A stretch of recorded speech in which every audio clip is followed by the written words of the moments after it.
Go inside the Crimson Tide with your hosts Rodney Orr and Gary Harris, keeping you informed on everything Alabama. Tider Insider TV, brought to you by Visit Tuscaloosa. At the end of the day, if we're playing a football game tomorrow, Ty Simpson would start, and he earned that. Okay, and I know that's the line everybody's looking for, but that is what he earned. And good evening, everybody, and welcome in to Tider Insider TV, presented by Visit Tuscaloosa, alongside Rodney Orr from TiderInsider.com. I'm Gary Harris, WVOA 23 Sports Director. You just heard Alabama offensive coordinator Ryan Grubb on Monday talking about Ty Simpson as the starting quarterback. He said if they played tomorrow, the season started tomorrow, he'd be the guy. But we know the season doesn't start until August 30th. Still, Rodney, interesting comments from the OC, because I know everybody's trying to figure out who the quarterback will be and nothing official. But clearly, Ty Simpson is the guy going into offseason workworkouts. Yeah, I mean, I don't think it's really a surprise. We've talked about it here on this show and on your radio show, of course. You know, that we thought Ty was definitely kind of, if you wanted to say a pecking order, he was atop the list. I mean, obviously, he was getting first crack at all the first-team reps throughout spring. We saw that in the scrimmages, the feedback that we got. We saw it on Saturday again. So it's not really a surprise that right now, Ty, he has more experience than everyone else, even though it's not a lot. So it's not really a surprise. Yeah, it's not. But at the same time, they still have to go through off-season workouts this summer and then into fall camp. And no official starter has been named, but everything's subject to change. Still, though, it's clear that Ty Simpson is in the driver's seat. And as you said, that's probably the way it ought to be. He's in his fourth year at Alabama. All right, let's talk about the A-Day practice. We're watching some great video here that we shot on Saturday. 90-minute format. It was followed by an autograph session for Yay Alabama members. But while last year's A-Day game had an announced attendance of 72,000, they didn't even announce attendance for this one. You and I were there. I said max 15,000, maybe more like between 10 and 12. This is happening all over the country, not just Alabama, but it's clear that if you're not going to have a game, fans aren't going to be as interested in turning out. Yeah, look, I think even with a game, we even saw it kind of in the last few years of Nick Saban's tenure here, the A-Day started shrinking in terms of the, and I know they had some pretty impressive numbers, but I think some of those were inflated towards the last couple of years in terms of the attendance. And I think it's slipping everywhere, Gary. I don't think it's just Alabama. I've looked around at some of the other spring games. Oklahoma, for example, they went from 50,000 to 5,000. So for whatever reason, these things are losing some steam. Now, even when they were playing spring games, this was more in line with what it was, though, before Nick Saban got to Alabama. I mean, you know what I mean? 20, 30,000, 90,000 that first year in 2007 was, you know, it never happened. And it became a big thing to get a lot of people out. Now, the climate of college football has changed. With the portal, it's obvious that coaches not only do they not want to risk injury, but they don't want to have their players on display for everybody to see. Yeah, that's a big thing. I think, you know, Matt Rule just came out and said it flat out. He said, look, you know, they scout our players, then next thing we know, they're tampering with our players. So I think that is a concern. Certainly it's a concern of a lot of these schools. Do you think at some point it'll go away completely? Would not surprise me. Okay. All right, we talked about quarterbacks. Let's talk about running back, because obviously Jam Miller is back, and he's pretty much secured, I think, as the starter. But interesting battle behind him for playing time, including Richard Young, Daniel Hill, A.K. Deere, the true freshman, and others. This is a pretty good-looking group. It is. I think it's solid. There you see Daniel Hill, number 4. He's a big guy. I mean, he's 240. There's A.K. Deere, the true freshman from Quitman, Mississippi. Don't forget about Kevin Riley also. There's Jam. But Kevin Riley from here locally, he may be the most explosive of the group in terms of just flat out, you know, can take it the distance with that speed of his. So, you know, Gary, I think it's a solid group.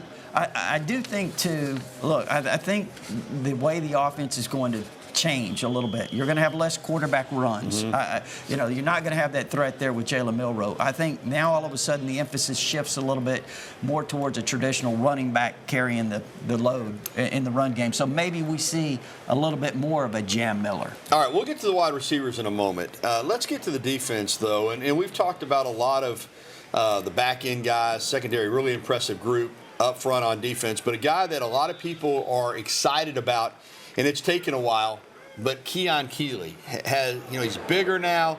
He's going to play in a down line spot. Do you think the light's finally gone off for him? Could he be an impact player this season? Well, that's a good question. I think when you look at number 31 there, you look at him, how he's filled out. He's 280 pounds now. He came here at about 240. He was an outside linebacker, 5-star rated player. They shifted him last year to defensive end, and this defense, of course, it was a learning experience for him, an adjustment that he had to go through. He's gotten bigger. He's gotten stronger. I think he looks really good physically. He's going to continue to fill out. You know, the feeling is, Gary, from people I talk to, is once he gets that light bulb fully goes off, he's got a chance to be a real terror. My understanding is this spring that they felt like that bulb was starting to go off a little bit. And finally on the defense, before we get to coach talk, I'm hearing, talking to some people, that Kane Womack is pumped. He's excited. We mentioned the secondary. This is a 4-2-5. Secondary play is critical. Last year they lacked depth. They lacked experience. He feels like he's got what he needs now on the back end. They brought back a lot of quality defensive linemen. The 2 inside linebackers are back, even though Lawson and Jefferson sat out the spring. On paper, at least, Rodney, this defense looks like it could be one of the best in the country.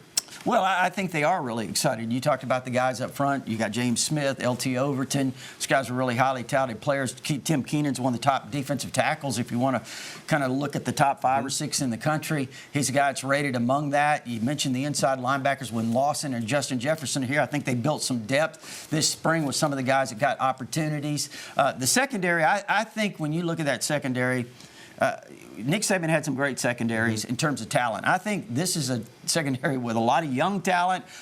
When Damani Jackson gets back, Keon Sabb, you got Bray Hubbard, got a lot of experience last year. He's a fantastic player. Zay Mincy, Dejon Lee, the true freshman. Cam Calhoun's a transfer. We know about Zabian Brown on the other corner. And Drake Kirkpatrick had a good spring. Deshaun Jones. I'm rattling off some names here, Gary. All of those guys can play. Yeah, they sure can. All right, and now it's time for Coach Talk. Kalen DeBoer believes this group of wide receivers, we held them for this Coach Talk opportunity, has the potential to be among the best in the country. But it's going, of course, to take a lot of work for that group to get there. But if they put it in, he likes the versatility, he likes the potential of this wide receiving core. I like the versatility that a lot of these guys have, inside, outside. We can move guys around, much like we've been accustomed to over many years, to where you don't know where so-and-so is going to line up. And that might not just be the receivers. That might be the tight ends, the running backs. They can line up an empty. All right, Ryan, let's talk about the receivers. Obviously, you know what you got in Ryan Williams, Jeremy Bernard. Williams didn't even really do much in the spring. Bernard's a guy who came over from Washington last year, primed to have a big year. They bring in Isaiah Horton. But I'm going to ask you about a couple of freshmen, too. Ladzier Brooks and Derek Meadows. Completely different players, but both could make an impact. Yeah, I think when you look at Ladzier Brooks, you know, he's got a little bit of maybe Jalen Waddle in him. There you see Ryan Williams. But number 17 is Ladzier Brooks. And, Gary, this guy is really explosive. From Millville, New Jersey. He set all kinds of records up there. He set the touchdown record for New Jersey. Really explosive. He's not big. He's only about 5'10", 175, 180, but he's dynamic with the ball in his hands. Meadows, just the opposite. Like you said, he's close to 6'6". He's 210 pounds. Very fast, though. I mean, he's a guy that was a 300-meter hurdle champion in high school. Won a 36.73. That's impressive. So there you see him, number 30. But I think the one thing about Meadows is this. All those tools, but I think he's more polished than what people thought he was coming in as a receiver. And a guy who could be a wild card in all this is Jalen Mbakwe. At Clay Chalkville High School, he did it all. Last year, he was a corner. Now he's made the move to wide receiver. Yeah, he's dynamic, too. And you saw number 11 in that video. That's Rico Scott, a guy that we were really impressed with at the end of last year. He's another name in that group. So the secondary, the wide receivers, those 2 spots have a lot of young talent. All right. A-Day is in the books, and now Alabama will work hard in the offseason and get ready for fall camp. But recruiting never ends, and over the weekend, a lot of prospects in town. Alabama landed a commitment from 2026 four-star defensive lineman Kamarian Johnson, who attended Saturday's practice. The Muscle Shoals native chose Alabama over Auburn, Miami, and Ole Miss. 6'3", 262. He's kind of that modern-day defensive lineman. A lot of versatility. Could gain weight and play on the interior, could play on the edge. You could do some things around him. You get the feeling watching the video on him, Rodney, that he's a good athlete. The skill's still kind of developing as a football player. Quick, he has that, that first step, and that's what you look for. You look at him there playing in space. And like you said, now you move him to inside. He's gotten bigger. He's going to continue to mature and develop. Jeremiah Beeman, guy that this year they're talking a lot about, had an outstanding spring here at Alabama, was a lot like him in terms of the size going into his senior year. He was only about 265. Now he's 310, 315, guy that's on the interior. So you never really know how they're going to change physically. Yeah, that's true. All right, still to come on Tider Insider TV. Nate Oates and company losing a few pieces this past week into the portal and to the NBA draft, so they're going to have to do a lot more roster tweaking. And last night was an historic one for Alabama women's basketball. A trio of Crimson Tiders selected in the WNBA draft.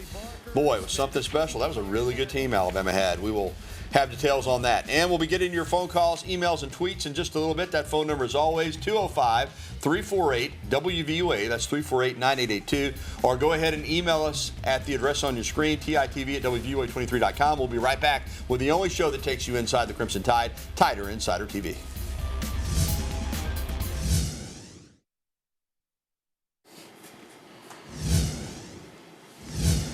And welcome back to TITV, brought to you by Visit Tuscaloosa. Alongside Rodney Orr, I'm Gary Harris. History made last night for Alabama women's basketball in the WNBA draft. For the first time ever, Alabama had 3 players selected in a single WNBA draft. 9th overall in the first round, Sarah Ashley Barker was selected by the Los Angeles Sparks. Aaliyah Nye was the first pick of the second round by the Washington Mystics, and she was followed by Zay Green, who was selected by the Las Vegas Aces with the 32nd overall pick in the third round. Barker, Nye, and Green. So they are the 9th, 10th, and 11th players in history of Alabama basketball to be drafted by the WNBA. So 3 of them in this one draft. They went 24-9, Rodney. It was a great season. Had Maryland down by 17 in the round of 32 and late in the third quarter. You know, you look back at a couple games. That Florida game in the SEC tournament they lost kept them probably from hosting here in Tuscaloosa.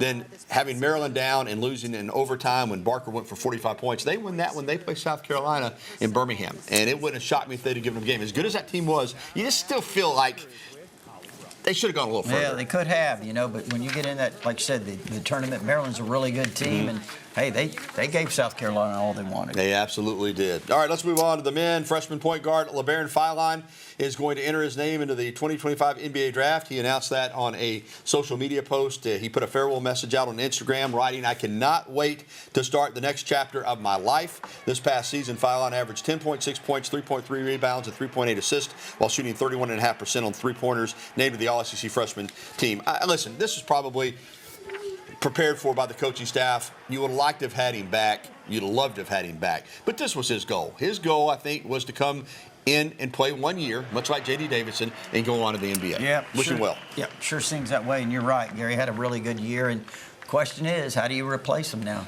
That's going to be a chore. That's what they're working on, because they're losing more players right now than they're bringing in. They've got 10 on scholarship, 13 spots available. They lost Jaron Stevenson to the portal. They'd already lost Diabate, Darion Reed, Rodney. So you're right. There's some work to be done for this Alabama basketball roster to be filled out, but we know this. Nobody is better at it than Nate Oates. Nobody.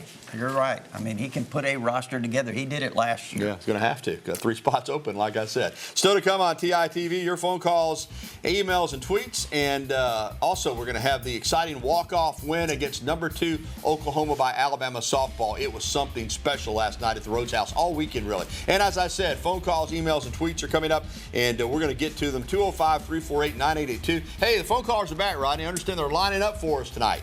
That's good news. We'll be back with phone calls on TITV.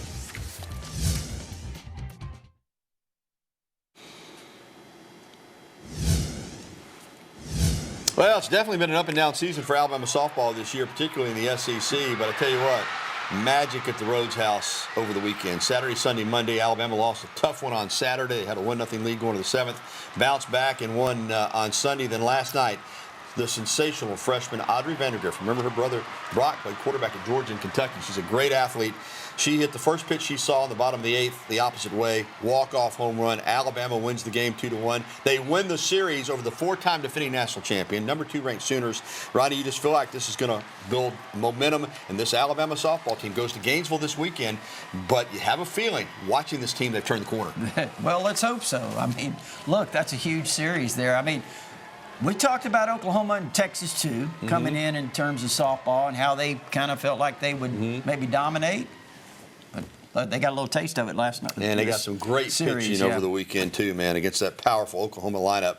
Only gave up 7 runs in 3 games and only let Oklahoma score in 3 innings out of 22, I think they played against them. Impressive. All right, phone calls. Let's get to Sammy up in Walker County, who is going to lead us off tonight. Good to have the Tomato Man back. What's up, Sammy?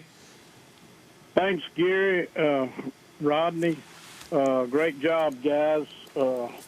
My question was about Jalen Mbakwe. I knew he was a defensive back, and they moved him receiver.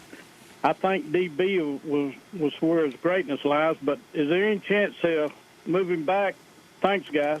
You know, Sammy, look, I think right now the plan is to see how he kind of develops at receiver. You know, you certainly could see him maybe even play both ways eventually. Don't really know. But right now I think the plan is to continue to work him, you know, there at receiver. Yeah. Now, let me say this too, Gary.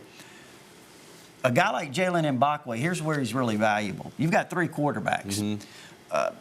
You could always work him, too, in an emergency situation to have – you got to have somebody ready in case of an emergency. This guy's a high school kind of a wildcat quarterback.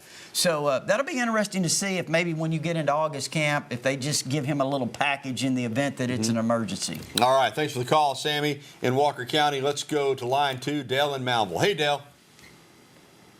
Hey, guys. First of all, I'd like to say my respects to Brother Oliver's family, and that was a great, one of the most best DC that I can remember ever.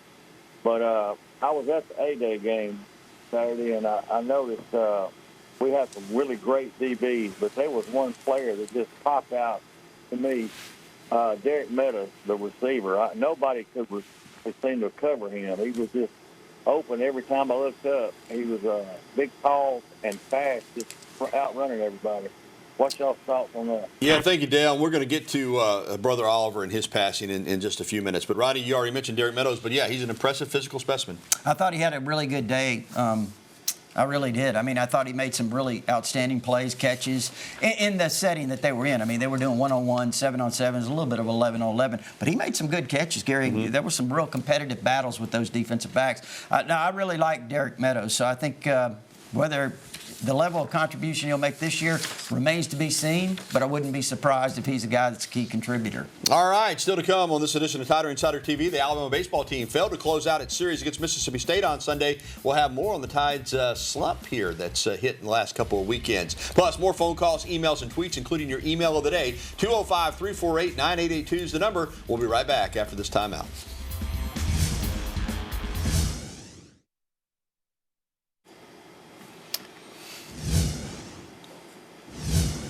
After jumping out to a 6-3 start in the SEC, it's cooled off for Alabama. They're now 8-7 overall in the conference after losing 2 of 3 to Mississippi State. They just can't beat the Bulldogs here in Tuscaloosa. They haven't won a series against MSU at the Joe since 2010. They dropped 2 of 3 to Mississippi State, who came in 3-9 in the league. You know, they're a good team, but still they were 3-9. You had them at home. Alabama playing UAB tonight. We'll have highlights at 10. And trying to get back on track. They are 10-0 in midweek games, though, so maybe that bodes well for their matchup tonight against the Blazers. Welcome back into Tider Insider TV. Let's get to our email question of the day, and it's brought to you by KDM Service Corporation. When it comes to your heating and air conditioning needs, KDM Service Corporation serves your family like our family. Do you believe any players will enter the portal? That's from Lee in Pell City. Rodney, what are you hearing? I do. I mean, again, I would be surprised if they don't, Gary. Yeah. I mean, you've got some backup players potentially that and I wouldn't really speculate on a name, but, you know, it could happen. The one thing I do hope, and we've talked about this, you hope they keep those 3 quarterbacks. Yeah. That's the key. Yeah, it or is. A key. Yeah, for sure. All right, let's go back to the phone lines. On line 1, J.K. in Tuscaloosa. Hey, J.K. Hey, good evening, guys. You're looking awful dapper tonight. How y'all doing? Doing well, thank you. Noah Carter seems to be missing in action. Can you give me an update on his status at our university? Yeah. It's a great question. I mean, Noah Carter, again, he's a redshirt freshman. He came in from Arizona. He was originally committed to Kalen DeBoer at Washington. Of course, he signed, came in last year. He played. I mean, he played in the scrimmages. He was active. He's running. You know, I don't really know how they've got him, if there's even really a true depth chart right now. I know he was running with some of the seconds and thirds at times, but yeah, I mean, he's a guy that when you look at him athletically, he's got the tools. Yeah, no doubt. Thank you for the call, J.K. Let's go down to Brent and talk to Rick. Hey, Rick. Hey, how are y'all tonight? Doing great, buddy. Great. If Fowler doesn't get picked in the first round, won't he come back to Alabama, or will he end up being like Josh Primo and didn't do anything? Well, I don't know. I think that his people that are monitoring this for him feel like he's going to go in the first round. If you're going to come out for the draft, you really need to come in the first round.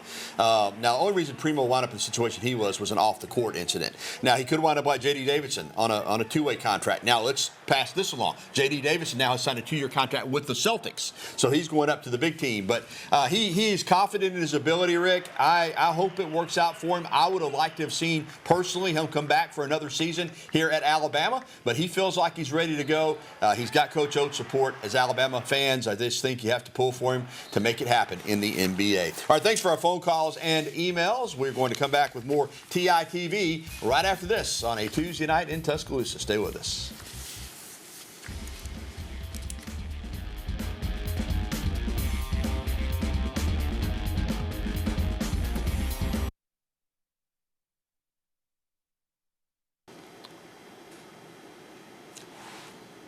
And Dale and Mal mentioned this earlier, but some sad news. Brother Bill Oliver passed away on Monday morning. During his time in coaching, Oliver was one of the great defensive minds in college football. He was a defensive back under legendary Crimson Tide head coach Paul Bear Bryant from 59 to 61. The 1961 team won the national championship. Then he would go on to earn 4 more national championship rings, with 3 as an assistant under Coach Bryant in 1973, 78, and 79, and 1 as the defensive coordinator on Gene Stallings' staff in 1992. Bill Oliver was 85 years old, Rodney. And as I said, truly one of the all-time great defensive minds. Oh, I think you're hard-pressed to find better. I really do. I think Brother Oliver was the best. Look, Gary, we talk about all the championships. Go back to that 1990 season, the job they did then. When that Tennessee game up there, Tennessee was explosive, totally shut them down. I mean, I thought he did a fantastic job with that defense. He was, like you said, I mean, I really think he was the best. Played at Alabama.